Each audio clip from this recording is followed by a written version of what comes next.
Welcome, Jackson. Thanks, Phil. Yeah, heck of an intro. I don't know how to add to it. You got to overcome that. You got to top Yeah, no, that. I'll work on it. I'm You supposed got to to be the top communications top guy, that right? one. It helps when you just read it, right? Yeah, no doubt. Um, so, when a new data center gets announced, the project just gets announced. What are the single biggest communications mistakes that companies might make right out of the gate? Yeah, I think it starts with the fundamentals, and I'm a sports guy by background, so I start there, and just like the very basics of when you're trying to get the permits pulled or the city to come aboard and support your program.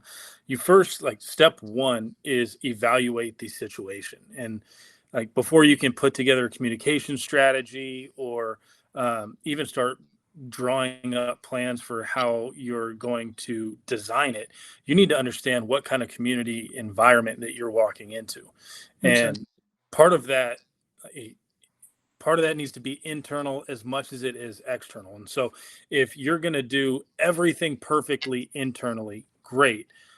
Then you need to understand, what does the external side, what do the communicate, or what do the constituents in your community understand about you? And whatever that difference is, wherever that gap is, that's the first thing that you need to address. And so I start with education one, and then using that gap as your kind of roadmap to breaking ground and starting the process of moving forward. Okay. So, when talking about like protecting their story or the story, what does that actually mean when the headlines are focused on things like energy consumption, environmental concerns, even water usage? Yeah, I mean, it's definitely a challenge. I've been doing a lot of research on the actual numbers, and we started really focusing on data centers maybe a year and a half, 2 years ago. And what we were seeing at the time is overall conversation. You'd see maybe 50,000 to 100,000 conversations about data centers a month. Well, over the last 2 months, you're seeing anything from a million to 1.5 million a month, Wow. and 40 to 50% of those conversations are negative. So, one, there's been a gigantic boom, which is, one, good for business, but two, really difficult from a communication side. I pulled the numbers this morning over the last 7 days, and let me make sure I get these right. Check my notes. In the Sure. last 7 days, there have been over 600,000 mentions of data centers. 47% of them have been negative. I'm not In surprised. that in I'm that not same surprised at time, all. Based on 20% talk about based on, water, and yeah. 80% of those are negative. So you talk about power, you talk about water, you talk about land, and when you keep peeling the layers, now it kind of makes sense why you're seeing all these moratoriums, all these bans spreading out across the country. Uh, Sure. it's Yeah, it's quite a problem for a lot of these operators. Yeah, I just wrote an article about the water problem relative to the data centers, and it's not going away anytime soon. However, about 4 or 5 months ago, I made a bit of a prediction that NVIDIA was going to get their arms around the water problem with respect to cooling the chips and the racks and everything in a data center that causes heat disbursement. And for the listeners out there, anyway, I want them to realize that they just inked a deal with one of the biggest optical companies out there. Actually, the first one that ever made Edison's light bulbs. Oh, that's cool. So they are going to provide the glass. They're going to provide the fiber, and it's going to take a prop. They're going to build some more, some more factories, but it's probably going to take about 2 years, I would say, for them to completely eliminate copper, which is obviously hotter than fiber. Fiber you can touch and it has no heat coming off of it, and that will remove 2 miles of copper for every rack of NVIDIA, which is about 72 chips in each rack. So that's going to, lessen the water issue quite a bit. But let's move on to your side of the business. Sure. So they do get often treated like villains in local communities, the data centers. Um, what's creating such a disconnect between what they do and how they're perceived?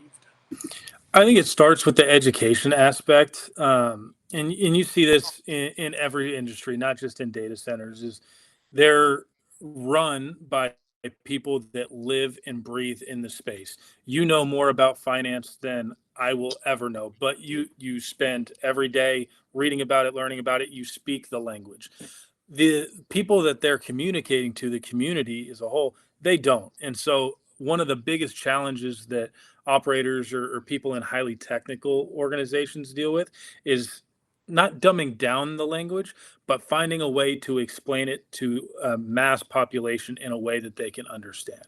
And that's not very easy to do. And I I said dumb it down. That's not at all what I'm trying to illustrate. I think what I'm trying to get to, and I know I'm being long-winded here and trying to choose my words carefully, the community is extremely smart, but they've never been educated in all of the operations of a data center. And so meeting them where they are is priority number one. Understanding the challenges where they don't have the education and providing access. Transparency and access is another gigantic issue in this industry. And so I think what a lot of these successful organizations are doing is here's my water consumption numbers. Let me bring in as many constituents as I possibly can to teach them, to explain the technology, to explain the innovation that's going into the technology. And then being a community partner instead of a community drain, how do you provide additional infrastructure that's going to support the rest of my town as Sure. opposed to I'm just taking 80% of your water. Thank you very much. Sure, it's kind of like the old saying, I guess. A person is smart, a crowd is stupid and chaotic. So you're usually speaking to community forums in this environment as a data center operator that's just breaking ground, I'm sure, and trying to deal with the what do they call those things? Those little village meetings, those little roundabouts. Yep. Um, so AI and the cloud demand are just exploding, which means more data centers are coming, whether people like it or not. Do you see the sentiment getting much worse in the future? Could it get better? And what changes the narrative, if anything? It could absolutely get worse, and equally probable is it can get better. I think the more conversation, the better this sentiment gets. I think kind of we went over, we'll call it a decade, probably longer, of data centers got to build and scale and do everything kind of in the shadows, and now they're so large, thankfully, because it's made our economy better, our communities better, but now they don't have the luxury of kind of being quiet. And so while the technology has improved tenfold every 6 months, the communication strategies haven't quite caught up. And so I think as those strategies catch up and the public start to understand all of the true benefits that come with data centers, I think the technological improvements and the communication strategies together will be what eventually smooths this out. And you're never going to get 100% of anybody to agree, Sure. but I think the technology is going to take it a long way. And as long as the operators and especially the hyperscalers that are doing, I don't know, stupid large projects are communicating what they're actually trying to do and being part of the communities that they're in, I think a lot of these problems go away. So it kind of leads me to another question in that are most data center companies just bad at telling their story, or are they just not telling it at all? Both. A lot of them aren't telling it at all because they haven't had to. Like if you owned a data center and you were trying to attract clients, you haven't had to do a whole lot of marketing or social media to get them. Like there's nowhere else to go. I have the facility in the location that you want. You're coming to me. And so for a long time, they've been able to operate in the shadows. Now they've reached their capacity. They're continuing to scale and pull more power, pull more water. But in order to be successful in that endeavor, they need to have the community on board. And so they're starting to pick up the pieces a little bit, but they're definitely not where they need to be in order to meet their goals in the next 12 months, let alone 36, 48. Gotcha. Now, your organization and you in particular do not just spend 100% of your time on data centers. You have a wide range of different types of clients.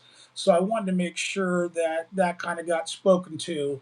Not necessarily a question for you, but more along the lines of the viewership understanding that you're doing way more for way more companies and people than just data centers. So how early should a PR firm like yours get involved? Before the land's acquired, before development, once the backlash starts, and how does that help when you recommend they get involved? That's a great question. I never think it's too early to get involved in the communications, even if you're still in the uh, architecture stage or the pulling permit stage. The minute you pull your first permit, you are now a public story. And so before you do that, it would behoove you to have at least a meeting internally to say, what are we going to be messaging? What is our plan? Who are we working with? And kind of going back to the fundamentals and understanding who in your community is important, who are your primary stakeholders. If your mayor isn't involved or your city council members aren't involved or your water board aren't involved, you're missing a gigantic potential spokesperson. It's one thing for me to explain about how my data center is going to be the best for the community. It's another to see somebody that's lived in this community, went to high school in this community, works on the school board in this community. Having them as an ally is 10 times more impactful. And so all of that needs to be working in unison in order to appropriately scale at the speed in which these developers are trying to do so. Yeah, I was thinking of that earlier, and it makes me wonder, how do you coach executives who are brilliant operators but aren't necessarily natural communicators, right? What do you do with them in that? Is it kind of like the lawyers who put the defendants under a camera in play roles with the jury and the judge, and is it kind of like that where you try to get them to practice? Absolutely. So any client that comes aboard goes through a full blown media training. But I would say back to the fundamentals. The fundamentals of media trainings. I don't want to change how a executive thinks or moves. I want them to be their true authentic self. Because if I could teach you how to be a robot, but robots don't get buildings built. And so being yourself is what got you to that position. I will teach you some basics on how to articulate a story. I will give you some talking points on how to do it rhythmically so people can follow along. But being anybody but yourself is just going to hurt you long term. So, yes, we teach them, but more so it's more so refining than it is a full blown teaching. You're there for a reason, and we don't want to change that. You mentioned the local politicians earlier. Is that something you guys help line up? It is, yeah. So we do community engagement and activism, and we go to school board meetings and things like that. We'll help with the messaging around it. It's partly brand development, relationship coaching, but if one of the biggest challenges in telling a story is having it told for you three different ways. And so, how do you get in unison multiple spokespeople in your region, in your town, singing the same song? And you have to talk to them, you have to communicate with them, they have to bring them on board. And a lot of that starts with transparency. People don't want to work with somebody that's not transparent. And so when your internal reflection process, you have to make sure that you're buttoned up there before you start going to the public and singing about, like, there's no word twisting around Yeah, a yeah. poor operation. You can't tap dance and BS your way through this. No, you cannot. No, 'Cause- because like we said earlier, the community's smart. They'll see right through that. okay. So have you ever had, and this is still kind of a new thing, but maybe you haven't had this experience yet, but have you ever been able to see the difference between managing a narrative, which is what you're trying to do, and reacting to one that's already kind of spun out of control? And how often do companies get caught playing defense instead of offense? Far too often, and I drink too much coffee because we play too much defense. So when it all costs, we'd rather play offense, but we have played both offense and defense. Um, I wouldn't say one is harder or easier than the other. It starts with, you need to have, before you realize that you're playing defense, you need to have a core number of decision makers. A lot of times with young companies or smaller operators, there's the entire C-suite, and everybody wants to have an opinion, and getting a message across or putting out a fire, if you will, it takes a week to get all of the messaging approved by legal and the 10 different decision makers. That can't happen. And so what we like to start with is kind of a hierarchy of communications and how are we going to handle any time that a fire does start. But going back to the offense, it's also who's the decision makers, who's our spokespeople, what are the 3 or 4 pillars that we really need to hit on in order to make sure our brand is appropriately reflected in the public record. Gotcha. Now, not all um, buildings that are associated with an AI story or a data center are viewed as being villains yet. Hopefully, that doesn't steamroll itself as the years go by. I certainly, Elon Musk is one of those that kind of presents that side of himself and his personality and his wit. Uh, I guess what I'm getting at is I have yet to see a gate or a barbed wire fence around a single data center, and I'm wondering how long before that first car, truck, or SUV tries to blow through a wall, kind of like we've been seeing, unfortunately, with all of these, like um, temples and mosques, whether it's the Jewish faith or whatever. People are just using their automobiles now as a potential bomb, and even homemade drones or drones bought off the shelf could become destructive if they're dropping things onto a data set. Why am I not seeing a proactive approach to this? Is it just too early? Unfortunately, no, it's not too early. I don't I haven't heard of any direct attacks against the data center. Thankfully, I think part of that is the security business in the data center space is booming, and they are investing tens of millions of dollars into their $100 million facilities. And it's no surprise they have state of the art technology. I mean, they have cameras that can sense if a rack is 3 degrees warmer than it should be.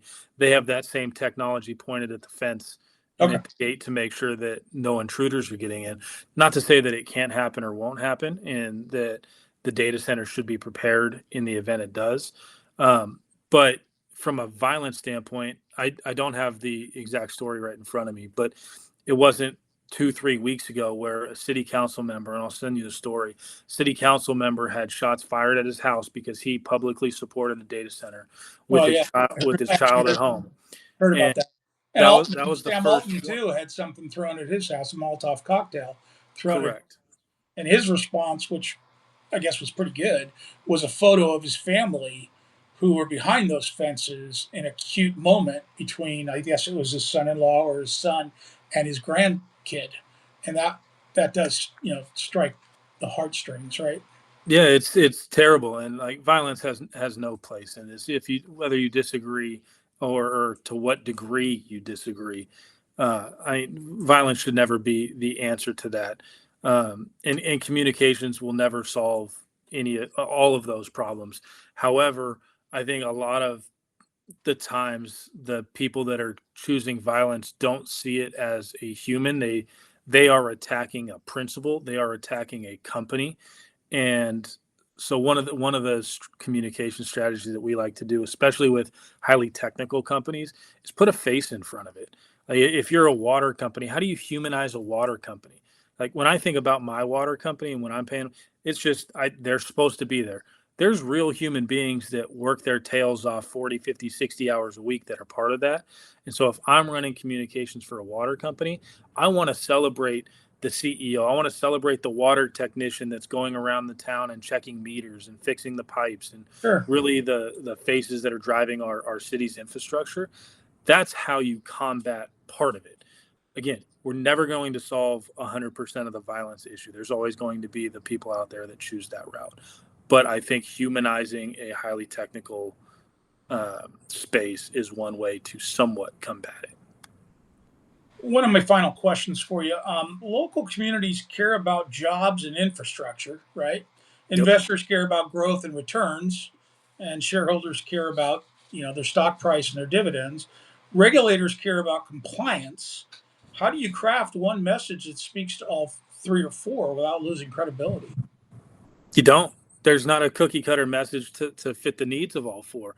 There's high level principles that all of them could grasp onto, but a a store owner down the street that is going to deal with potentially a little bit more traffic is not going to care that you created 60 construction jobs or 10 full, like that doesn't matter to them. What does matter to them is that the data center that was just built put $5 million in the water infrastructure under his road, which is going to make his life dream of running his shop forever a lot easier. So you pick the moments, and it goes back to the number one principle. The foundation is, where are you at within your community? Do the local business owners dislike you for A, B, and C reason? Okay, good. Let's evaluate all of these necessary stakeholders, and we'll create strategies to appease all of them. But that only works is if you're doing internally all of the things that are necessary to do that. There's no amount of PR spin in the world to fix a poorly operated organization. Okay. I'll give you a second to think about your closing. I did want to double back on something I said earlier. The agreement between NVIDIA and that glass optical company is Corning. I was having a bit of a brain fog there with the name Corning, which is the company that originally helped Thomas Edison with the glass portion of the electric light bulb. So that's the one you'll see coming out over the next few days, if not beyond, about their agreement and how it's going to help not only the amount of energy that gets stayed within the chips and not lose any of that inference, but also the removal eventually of copper, and the water requirements will go down or disappear almost entirely. So, any last thoughts for our viewership? Yeah, well, one, thank you for having me. I enjoy being here Sure. and getting a chance to talk to you. The one thing I'll end with is a research project or a homework assignment. If you're interested in this, I encourage you to Google U.S. Data Center Moratorium Tracker. It's a incredibly user friendly website, but you can see a timeline of the ramifications of poor communications in my belief. And over the last 4 years, it starts with one moratorium, then it goes away to now, as we speak, there's 69 moratoriums across the country, across 31 different states, and it's not slowing down. Yeah, those are at the local level, right, or county level? Because I Yeah, know yeah, all the way state down level, to state level to 11, cities. state Correct. level, and those are up for vote. 10 of them Yes. are up for vote of the 11. Maine has already decided no data centers for AI in our backyard. And one thing, I put out a note within Substack, I don't know, about a week ago, maybe 2 weeks ago, that said, look, if you do this across too many states, then what you're going to get is China passing us up in the race to win AI, and you don't want them with the narrative. You don't want them to take the lead. We have it right now Yes, in we do. America and the rest of the world for that matter. If you let China take that, you will pay dearly over millennium in terms of them using that as a gambling chip for a lot of bad things that not necessarily would be considered, horrific necessarily, but they're certainly going to turn the table to aid themselves and not us, which in and of itself will cause our own pain. I could not agree more. And Okay. so if you're within the data center space, whether you're an operator, service provider, do security, love to chat, would love to learn. Whether or not we end up working together is irrelevant. I just want to continue to learn, and I know there's a lot of people out there that know more than I, and so I welcome any conversation that you can provide. Great news. Thanks. Cool. Appreciate having you on. All righty. Take care. Have a good night. You too.